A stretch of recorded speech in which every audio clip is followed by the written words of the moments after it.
So we're going to move on now.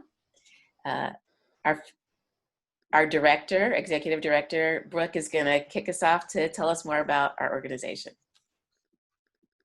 Hi, everybody. My name is Brooke Toczylowski, and I'm super excited to be here with you. We have crazy tech things going on in the background. We're all here busy, frantically texting and doing all these things. I'm so proud of my team. We are a group of teachers.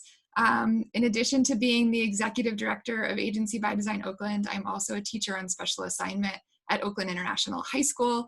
Paula, our fellowship director, is also a teacher on special assignment at Grass Valley Elementary School. Alia Gabra, who's been sharing our slides, works at Elmhurst United. Susan Wolf is an arts integration specialist working at many schools. And Ilya Pratt works at Park Day School, leading their innovation lab. And we really believe in the cross-pollination of different kinds of school structures, really learning from one another and sharing best practices. In 2011, we started in a professional learning community collaborating with researchers at Project Zero at the Harvard Graduate School of Education. And when the research project ended in 2017, when this book was published, as you can see on the slide, Maker-Centered Learning, we were like, we don't want to stop. This has been the best PD ever. And so we figured out how to continue.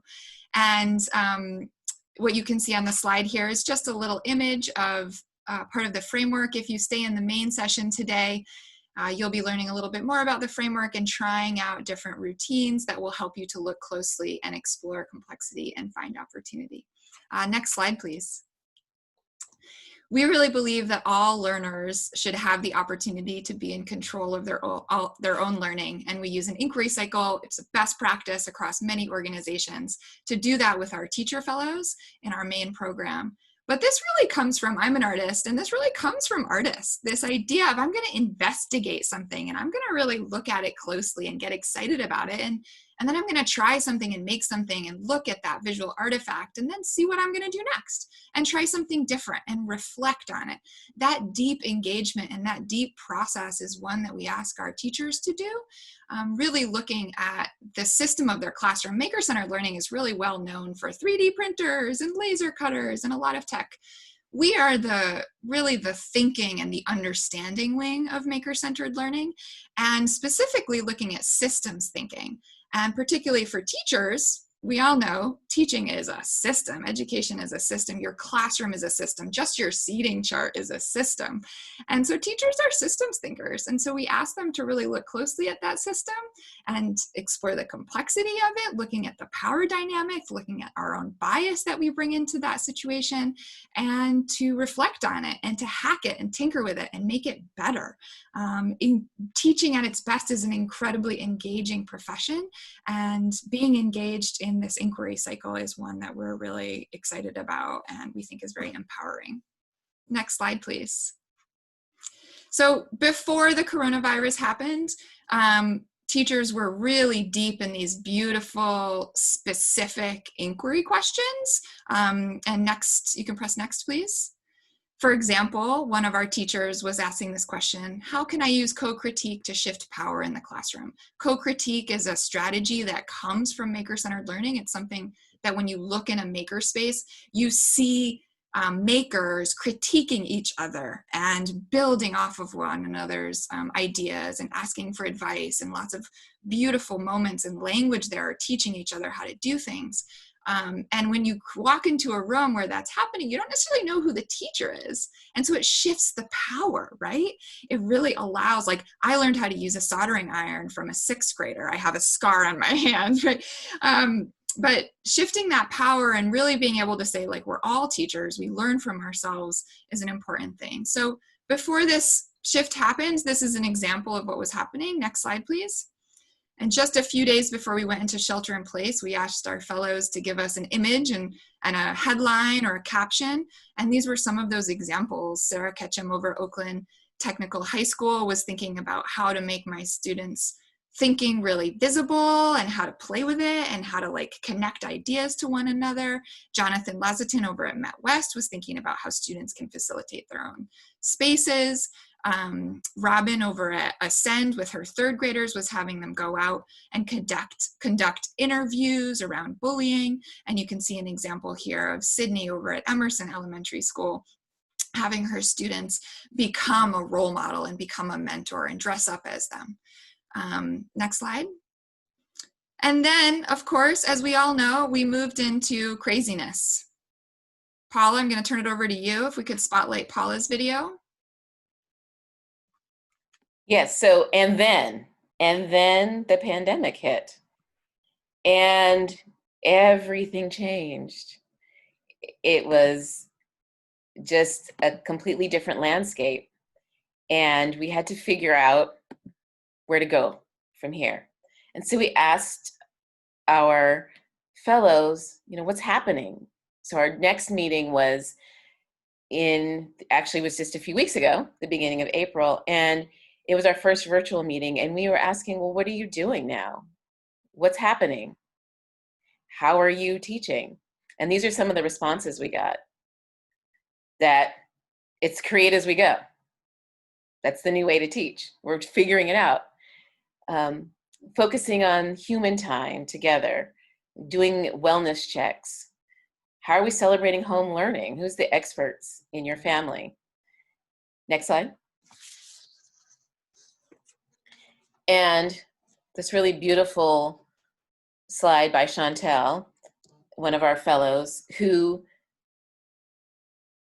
asked her students, how are you feeling? She just asked and then listened. And these are the responses. Some were feeling sick, some were happy. And so Chantel is valuing the flexibility of the moment, but also having some consistency with her students. So what we realized in the moment was that we were going back to the beginning of the school year. Like, what do all good teachers do in the beginning of school? Just think about, what do you do at the beginning of school? Next slide. You go back to basics.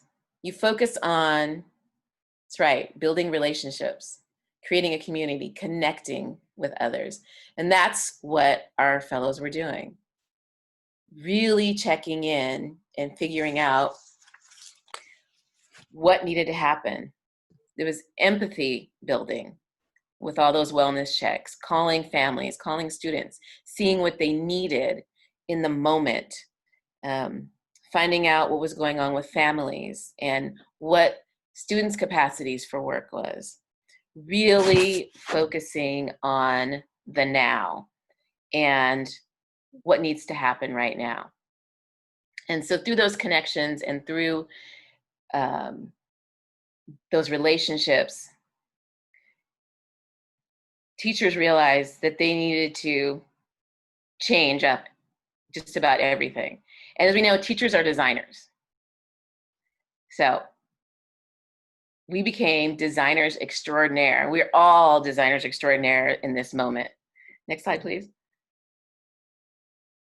We're going from classrooms as learning spaces to the home as learning spaces, and figuring out how to do that in a really responsive way, in a way that honors home culture and honors the community resources that are available, and also continues to push our students' learning forward.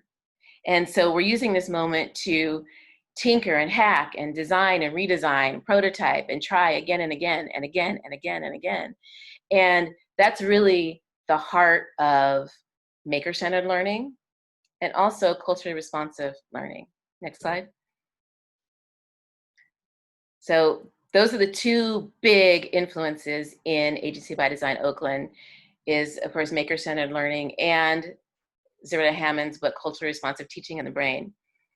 And it's like, when you understand your students and what's happening with them, then you can really design with them for their learning and what's happening. Next slide.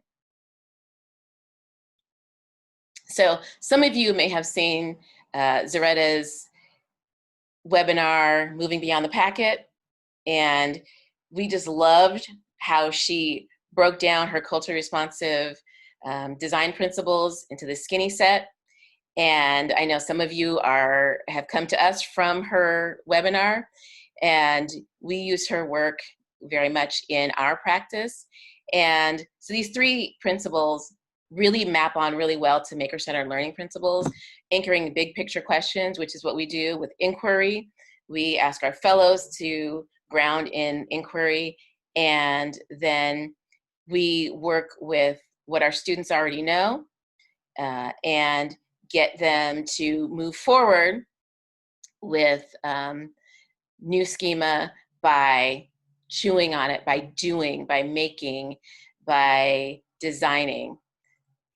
And so that's where we are now, where we're in this process of having to redesign everything. But we want to make sure that we continue to hold equity at the center of all of this. That is the key to making sure that all of our students can move forward and that no one gets left behind. Next slide. So this slide here shows a retreat that our leadership team was on, where we were just riffing on what is equity? What is equity for us? And because equity really is at the center, is at the mission, is part of our core mission. And at this time, it's more important than ever. It's a process. It's not done. We keep working towards it. We keep going and moving forward and trying again and again and again. And in terms of what's happening now, we realized we needed to look at our organization and see how we could be responsive to what was needed. And so we came up with some new guiding principles for this time. Next slide. And so these are some things that we were already really believing in, but we decided we were just going to go hard on these guiding principles. So being human and kind to one another and navigating our collective capacity during this really difficult time. We need compassion. We're making decisions based on our teachers and our students' equity needs. And we're doubling, tripling down on our belief that liberatory teaching and learning are where it's at. And then we're finding ways and resources to move forward that cultivate our learners' agency. And so that's where we are right now in the moment.